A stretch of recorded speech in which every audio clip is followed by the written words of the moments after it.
Hi guys, how are you doing? This is Sebastian from Tech Century, and today Apple announced a few new products without any big event.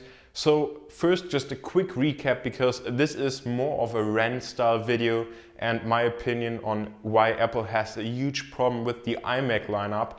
So first off, this was a major refresh in terms of iMacs. So we now actually also have a 21.5-inch iMac with a 4K Retina display. So a big upgrade from the regular 1920 by 1080 display that we usually found on the 21-inch iMac. But this one is actually still available. So the new 4K iMac 21.5-inch starts at $40.99 in terms of US dollars.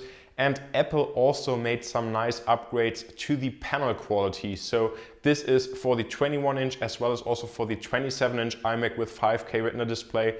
And they state that they actually now have 25% more colors. So the color reproduction should be way better than before. And it's just great to see that Apple is also stepping it up in terms of color reproduction and doesn't only focus on the resolution of these panels.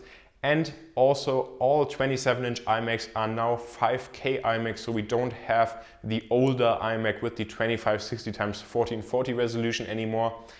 But again, there's also a big issue, but I'll get into that a little bit later.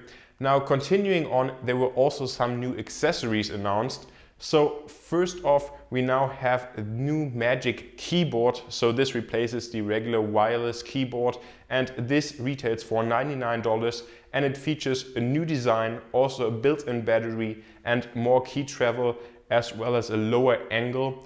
Now then on top of that, we also have a new Magic mouse, and this is just called the Magic Mouse 2, and it retails for $79 US and features a built-in battery, but except for that, it's very similar to the first generation of the Magic Mouse. Last but certainly not least, we also have a new Magic Trackpad just called the Magic Trackpad 2, and this now features a completely new design and also a rechargeable battery as well as Force Touch.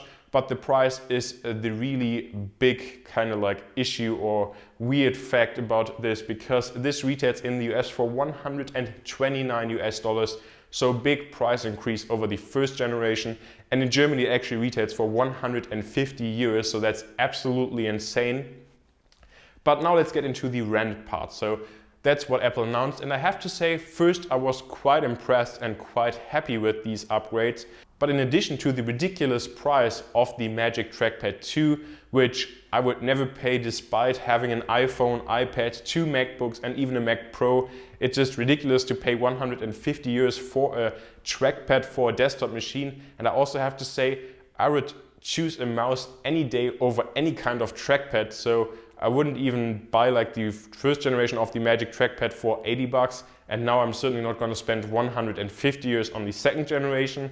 But the real big issue, in my opinion, is with the iMac lineup. And this hasn't really changed today, even though we did get the new 4K iMac with a 21.5-inch display. And this issue is that we still don't have flash storage standard. So if we take a look at the new iMacs, the iMac with 4K Retina display with 21.5 inches actually starts at $40.99 in terms of US dollars, as I mentioned before. And then the 27-inch iMac is even more expensive, starting from around $70.99. But they just come with a regular 1 terabyte hard drive.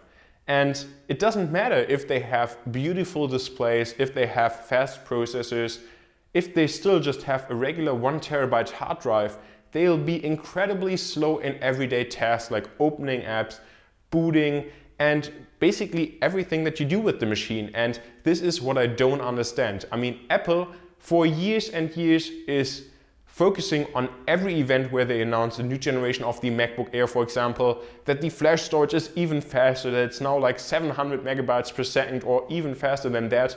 But yet, even in 2015, we are still stuck with 1 terabyte hard drives here on these iMacs that just make these systems incredibly slow. Now, there is the option to replace the regular hard drive if you purchase from Apple directly online, for example, and get a Fusion drive or maybe even just 250 gigs of solid state storage. But you also have to consider that a lot of people just buy the pre-configured versions of these machines from retailers like Amazon, Best Buy, and whatever else. So just very few people actually have the option to upgrade to an SSD or a Fusion drive. And the cheapest iMac with a Fusion drive as standard actually retails for $1,999 US. And I think that's just a big shame, because in the end, this Fusion drive is just a 128GB SSD with a 1TB hard drive. And looking at Amazon or wherever, you can just Google how much like a 128GB SSD retails for these days. It's like 40 bucks or less. And it's incredible that Apple still sticks to the 1TB hard drive in most of the iMacs. And I think this is a big issue, a big Achilles heel. I mean, how is it possible that the MacBook Air, which starts at like $1,099 or $999, I don't know what the starting price is right now, already features full SSD storage, yet you can still spend like $1,700 or $1,800 US on an iMac and you just get a regular hard drive. So that just blows my mind, and I think this is a big issue, and Apple shouldn't just focus on things like the display, but especially on the hard drive, which has such an enormous impact on the everyday performance of these machines that I just can't wrap my head around it. And I'm really looking forward to hearing what you guys have to say, if you think that this is also such a big issue as I think. Because honestly, for example, for work, I had the choice. Do I want a MacBook or an iMac? And I would have gone with the iMac, but then I would have had to purchase like a higher configuration or custom configuration with an SSD. And that would have just been way too expensive, while the MacBooks, especially the MacBook Pros, also just come with flash storage standard. So that's just weird, and I think a big issue. Now on top of that, a lot of PC systems, for example, even like my Alienware, didn't come with an SSD either, but I can just pop off the side panel, put in an SSD from Amazon, and I'm good to go.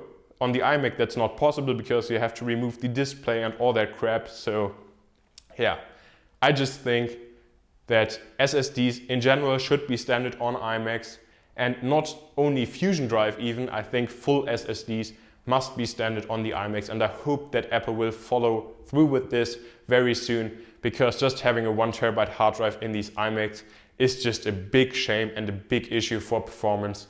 And that also kind of like wraps up my rant. I hope that you guys still enjoyed the video. Leave it a like if you did, or also dislike if you disagree. Let me know what you think. Should the iMacs come standard with SSD, or do you think maybe with a Fusion drive? Or do you think it's not a big issue if they just come with a standard 1TB hard drive? Again, I think it is. So I'm looking forward to hearing what you guys have to say. Hopefully we can start a good discussion in the comments, and make sure to subscribe to the channel for many more videos like this. See you next time.